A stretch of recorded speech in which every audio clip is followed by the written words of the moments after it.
واستعرض سامي منذ قليل تشكيلة النادي الافريقي، غيابات بارزة في التشكيلة، منها رامي البدوي لاكسيال لجمع للانذارات، كذلك الطيب المزياني، عدم تواجد زهير الذوادي، الحارس معز حسن، والابقاء على وسام بن يحيى على بنك الاحتياط في تشكيلة المدرب المنظر الكبير. النادي الافريقي في هجوم والتوزيع، فيصل المناعي للاتحاد الرياضي المونستيري، والتوغلات من جانب فرات السلطاني للاتحاد الرياضي. تول الكرة في طويلة في اتجاه احمد الجفاري في حوار معه السويسي. اتحاد 3 مباريات 3 تعادلات. تراوري البطولة الليبية عنده 3 أهداف. أيت مالك من جديد، لكن أصيب منذ لقاء الديربي. بلال أيت مالك مهاجم الاتحاد. التصوير اديو كجناح ايسر للافريقي، الكره ترجع. حادم التاوس يلعب مع بيكورو. المتابعه من فرات السلطاني المنستيري، والكره مباشره. يعرف النادي الافريقي جيدا يلعب من الجهه المركز الثاني مع الملعب التونسي، 7 نقاط. زعلوني الجهه اليمنى والتوزيع وتدخل التاوس على مستوى الجهه اليسار. هدم التاوس طويله على غيث الزعلوني، تخرج تماس للاتحاد الرياضي المنستيري اللي سجل 2 أهداف في مرحله التتويج. الكرة في اللاكس، تدخل أحمد الجفالي، أحمد الجفالي ثم بلال آيت مالك، والهدف الأول. الهدف الأول للاتحاد الرياضي المنستيري، بلال آيت مالك. ممتاز ممتاز بلال آيت مالك في أحداث الفارق لتشكيلة المدرب الأسعد الشابي.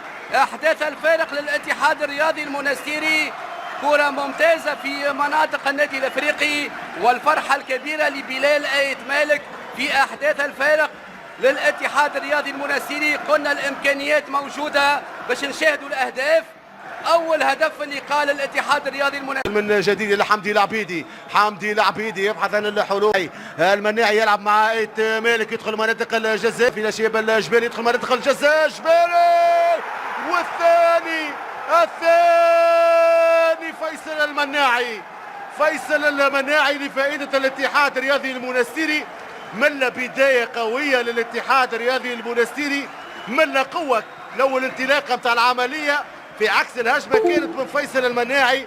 أنهاها فيصل المناعي في شباك النادي الإفريقي، وثاني أهداف فيصل المناعي هذا الموسم في سيس، وأيضا ضد النادي الإفريقي اليوم. الكرة من جديد مديرة من حكم المباراة عامر شوشان، غيث الصغير جبالي يربح امتار باش يلعب آيت مالك، يوصل الكرة إلى آيت مالك، لكن يرجع المخالفة مع انذار لحمدي العبيدي. شوف حمدي العبيدي مهاجم بأدوار دفاعية، خلق برشا مشاكل الاتحاد. الكرة إلى حمدي العبيدي، ترجع من كينغ سيدو بيكورو، ثم الجهة اليسرى بلال آيت مالك، والتدخل من الحارس الفرحاتي، والهدف الثالث. ثم ضربة جزاء، لصالح الاتحاد الرياضي المنستيري، وتوفيق الشريفي يقصى من الميدان. توفيق نفذ ادم التاوس، الكرة بالراس توصل ثم تسلل، لانيولاسيون، ما ثماش ضربة جزاء، لصالح مستوى الجهه اليمين. يبحث عن الحلول النادي الافريقي في هذه. الزعلوني النادي الافريقي، الزعلوني يرفع الكره الى يدو، يدخل مناطق الجزاء، يحضر الى الجيري كينغ سيدو. الاتحاد الرياضي المنستيري 2-0 كان توفيق الشريفي. وهذه التغييرات كيف ستكون؟ هذه اقحام مصطفى سامب، والتغيير في محور دفاع النادي الافريقي عامر العمراني مع حسام الدين السويسي.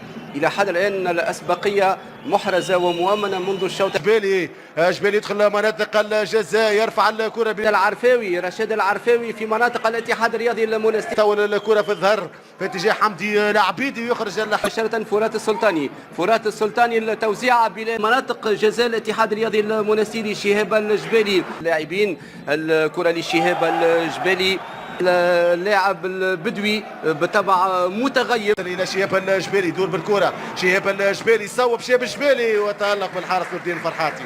التألق من نور الدين الفرحاتي. شوف الكره دور كيف ما يلزم من لاعبيه الاتحاد، والتصويبه الاخير توصل الكره الى شهاب الجبالي، كره في الظهر الى احمد. انقاذ الموقف من هشام بكار النادي الافريقي. حمدي العبيدي في هجمه معاكسه للاتحاد الرياضي المنستيري، خطير. الثالث الاتحاد الرياضي المنستيري أحمد الجفالي. أحمد الجفالي، قلت أحمد الجفالي مهاجم ممتاز جدا في هذه المباراة، يضيف الثالث للاتحاد الرياضي المنستيري.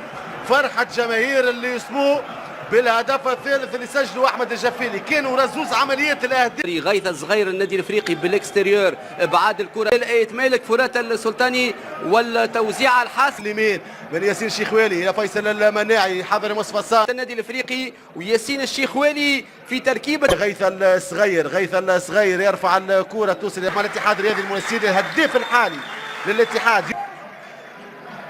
الاقصاء في الذهاب واحد بلاش بيمضى علي العمري، ثم ثلاثة تعادلات وزوز بقية لصالح الاتحاد الرياضي المنستيري بثلاثة أهداف، وأيضا السابق للمنتخب الوطني التونسي. ونشوفوا سيري التخريجة ممتازة لبوعطاي، والهدف الرابع للاتحاد الرياضي المنستيري. ترانزيسيون رابيد والمساهمة في الأهداف، وبوعطاي كما قلنا اللاعب الشاب